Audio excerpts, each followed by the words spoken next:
যখন কোনো বান্দা সূরা ফাতিহার একটা করে আয়াত বলে আলহামদুলিল্লাহি রাব্বিল আলামিন, সঙ্গে সঙ্গে আল্লাহ জবাব দিয়ে বলেন হামিদানি আবদি, বান্দা তুই আমার প্রশংসা করলি। আর রহমানির রহিম যখন বলে আল্লাহ বলেন আসনা আলাইয়া আবদি। মালিক ইয়াউমিদ্দিন যখন বলে আল্লাহ বলেন মাজ্জাদানি আবদি।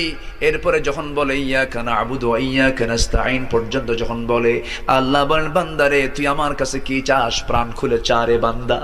ইহদিনাস সিরাতাল মুস্তাকিম থেকে শুরু করে নিয়া ওয়ালাদ-দাল্লিন পর্যন্ত যখন বান্দা বলে তখন আল্লাহ বলেন বান্দা নামাজের মধ্যে এমন প্রেমের খেলা খেললি বান্দা, তুই যা চাইলি সব আমি আল্লাহ কবুল করলাম। ওই বান্দা যখন রুকুতে যায় আল্লাহ তখন অস্থির হন।